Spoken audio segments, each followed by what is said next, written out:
आरपीएचसी द्वारा आयोजित ACP exam 2014 के अंदर एक क्वेश्चन आया है, correct order of stages of testing. जो टेस्टिंग हम करते हैं उनका ऑर्डर क्या होता है। ये चार ऑप्शन आपको दिए हैं। ये पांच चीज़ें इसमें हैं और पांचों को ही उल्टा सीधा करके यहाँ लिख दिया है। आपको सही ऑप्शन बताना है। तो अगर आपको टॉपिक की पूरी नॉलेज होगी तो आप सही आंसर लिख पाएंगे। तो चलिए हम टॉपिक को समझ लेते हैं पहले। तो टॉपिक है सॉफ्टवेयर टेस्टिंग्स लेवल। तो जो हम सॉफ्टवेयर है उसकी जो टेस्टिंग करते हैं वो कुछ इस तरीके से करते हैं। मान लीजिए ये हमारा सॉफ्टवेयर है और इसके अंदर काफ़ी सारे मॉड्यूल्स होंगे और उन मॉड्यूल्स में अलग अलग फंक्शंस लिखे होंगे, क्लासेस होंगी, ऑब्जेक्ट होंगे। तो हर क्लास, हर मॉड्यूल के अंदर हर एक एक फंक्शन को, एक एक क्लास को चेक करना हमारा कहलाता है यूनिट टेस्टिंग। यूनिट टेस्टिंग मतलब हर एक छोटी सेल, जैसे मानव की जो शरीर है वो छोटे छोटे सेल से मिलकर के बना होता है। हर एक सेल को, हर एक मतलब बिल्डिंग ब्लॉक को चेक करना यूनिट टेस्टिंग कहलाता है। जैसे आप कह सकते हैं कि एक मकान में एक एक ईंट ठीक से लगी है या नहीं लगी, ये सब कुछ चेक करना हमारा यूनिट टेस्टिंग कहलाता है। उसके बाद है इंटीग्रेशन टेस्टिंग। इंटीग्रेशन टेस्टिंग होता है, जैसे मान लीजिए ये मॉड्यूल है सॉफ्टवेयर के अंदर, यहाँ काफ़ी सारे मॉड्यूल हैं, ये आपस में एक दूसरे के साथ वर्क कर पा रहे हैं या नहीं कर पा रहे हैं, डेटा का फ्लो हो रहा है या नहीं हो रहा है उनके अंदर, ये चीज़ चेक करना होता है हमारा इंटरफेस टेस्टिंग। इंटरफेस टेस्टिंग के बाद आती है बात सिस्टम टेस्टिंग। सिस्टम टेस्टिंग मतलब ये पूरा के पूरा जो सॉफ्टवेयर है ये ठीक प्रकार से वर्क कर रहा है या नहीं कर रहा है, इसमें इनपुट डाल करके देखेंगे और हमारा आउटपुट आ रहा है या नहीं आ रहा, ये चेक करना है सिस्टम टेस्टिंग, जिसको हम ब्लैक बॉक्स टेस्टिंग भी बोल सकते हैं।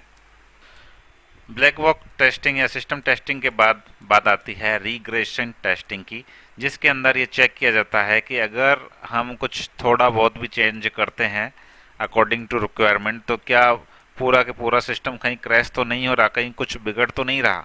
ये चीज़ चेक की जाती है हमारी रिग्रेशन टेस्टिंग के अंदर। और जो फाइनल टेस्टिंग होती है वो होती है हमारी एक्सेप्टेंस टेस्टिंग। एक्सेप्टेंस टेस्टिंग के अंदर ये चेक किया जाता है कि जो रिक्वायरमेंट यूज़र ने दी है वो क्या हमने पूरी करी हैं या कोई कमी छोड़ दी है, ये चेक किया जाता है एक्सेप्टेंस टेस्टिंग के अंदर, ताकि यूज़र उस सॉफ्टवेयर को एक्सेप्ट कर सके। तो एक्सेप्ट करने से पहले हम एक बार हमारे लेवल पे चेक करते हैं कि क्या हमने सारी रिक्वायरमेंट को पूरा कर लिया है। तो इस तरह से 5 टेस्टिंग ये होती हैं। चलिए एक बार हम यहाँ देख भी लेते हैं। तो सॉफ्टवेयर टेस्टिंग एक मल्टी स्टेज प्रोसेस होती है, जिसमें पहले यूनिट की टेस्टिंग की जाती है, फिर आपस में उनका इंटरेक्शन करवा करके टेस्टिंग की जाती है, फिर पूरा सिस्टम टेस्ट किया जाता है, फिर बाद में अगर कोई बदलाव करते हैं तो सिस्टम बिगड़ा है तो नहीं, ये चेक किया जाता है, और अंत में ग्राहक सॉफ्टवेयर को लेगा या नहीं लेगा ये परीक्षण किया जाता है। तो इसको हम टेस्टिंग पिरामिड भी बोलते हैं, जिसमें हम टेस्टिंग फ्लो की बात करते हैं। तो फर्स्ट है हमारा यूनिट टेस्टिंग। तो यूनिट टेस्टिंग में मैंने आपको बताया कि सोर्स कोड के सबसे छोटे भाग, जैसे आपके फंक्शंस हैं, मेथड्स हैं, क्लासेस हैं, उनकी पूरी जांच की जाती है। जांच कौन करेगा? डेवलपर चेक करेगा। और इसके लिए कुछ टूल्स भी आते हैं, जैसे जे यूनिट है या एन यूनिट है, ये ऑटोमेटेड टेस्टिंग टूल्स भी आते हैं। एग्जाम्पल, जैसे आप कोई कैलकुलेटर ऐप बना रहे हैं तो उसके अंदर ऐड करने का कोई फंक्शन लिखा हुआ है, तो वो फंक्शन अकेला वर्क कर रहा है या नहीं कर रहा, ये आता है यूनिट टेस्टिंग के अंदर। नेक्स्ट टेस्टिंग आती है इंटीग्रेशन टेस्टिंग, जिसके अंदर हम अलग अलग मॉड्यूल को कनेक्ट करके चेक करते हैं कि उनका इंस्ट्रक्शन सही से हो रहा है या नहीं हो रहा, डेटा का जो डेटा पास हो रहा है या नहीं हो रहा, सही से हो रहा है या नहीं हो रहा, ये सब देखा जाता है। जैसे लॉगिन किया किसी यूज़र ने, फिर वो होम पेज पर जा पा रहा है या नहीं जा पा रहा अपनी डिटेल्स के साथ, और अपनी प्रोफाइल को एक्सेस कर पा रहा है या नहीं कर पा रहा, तो ये सारे मिलकर के एक ही डेटा पर काम कर पा रहा है या नहीं कर पा रहा, ये चेक करने का काम है इंटीग्रेशन टेस्टिंग के अंदर। नेक्स्ट टेस्टिंग आती है सिस्टम टेस्टिंग, जिसमें हम पूरे सिस्टम की टेस्टिंग करते हैं, पूरे सॉफ्टवेयर को एंड टू एंड टेस्ट करते हैं, जिसमें फंक्शनल, नॉन फंक्शनल दोनों प्रकार के एस्पेक्ट देखे जाते हैं, और ये मोस्टली टेस्टर द्वारा किया जाता है। जैसे साइन अप करके देख लिया उन्होंने, लॉगिन करके देख लिया, ट्रांजेक्शन डाल करके देख लिया, और लॉग आउट करके देख लिया। तो इस तरह से पूरा उन्होंने काम करके देख लिया कि ये प्रॉपरली वर्क कर रहा है या नहीं कर रहा। ये कहलाता है हमारा सिस्टम टेस्टिंग। नेक्स्ट हमारी जो टेस्टिंग होती है वो रिग्रेशन टेस्टिंग होती है। अगर कोई हम नया फीचर जोड़ते हैं या कोई वर्क को फिक्स करते हैं तो हम ये चेक करते हैं कि उस वर्क की वजह से या उस फीचर को ठीक करने की वजह से हमारे पूरे सिस्टम के ऊपर कोई इफेक्ट नहीं होना चाहिए, सिस्टम कहीं ख़राब ना हो जाए। ये चीज़ हम टेस्ट करते हैं रिग्रेशन टेस्टिंग के अंदर। तो ऐड फीचर ठीक करने के बाद सब्ट्रैक्ट फीचर ख़राब ना हो, इस तरह का एग्जांपल हम ले सकते हैं कि एक कैलकुलेटर है, उसमें हम ऐड के फीचर को ठीक कर रहे हैं। ऐड में कोई प्रॉब्लम आ रही थी, उसको हमने ठीक किया, तो उसकी वजह से हमारे दूसरे जो फंक्शंस हैं वो ख़राब नहीं होने चाहिए। ये है रिग्रेशन टेस्टिंग।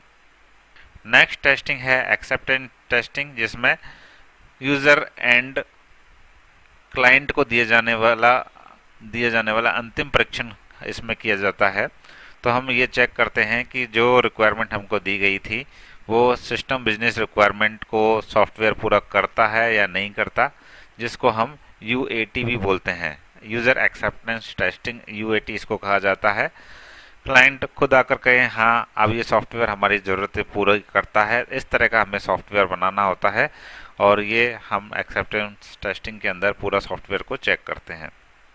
तो ऑप्शन में जो पहले दिया गया था, option number A, unit, integration system, regression और एक्सेप्टेंस, तो ये बिल्कुल सही क्रम में लिखा हुआ है। तो आपका ए वाला जो ऑप्शन है बिल्कुल सही ऑप्शन है।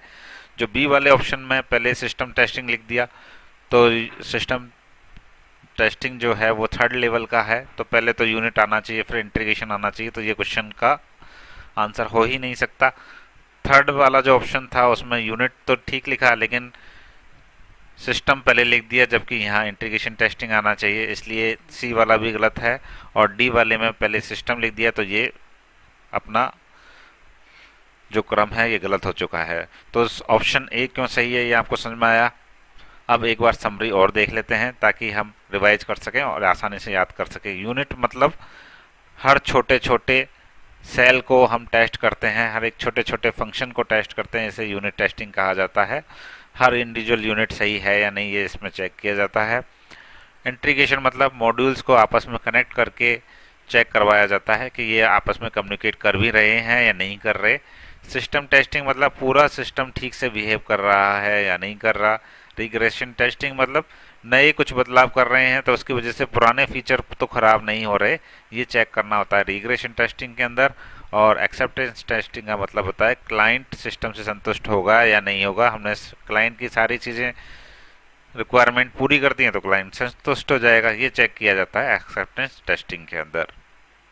तो अब इस क्वेश्चन का जो जवाब है आपको बिल्कुल क्रिस्टल क्लियर हो गया होगा। ऑप्शन ए ही इसका क्यों सही आंसर है।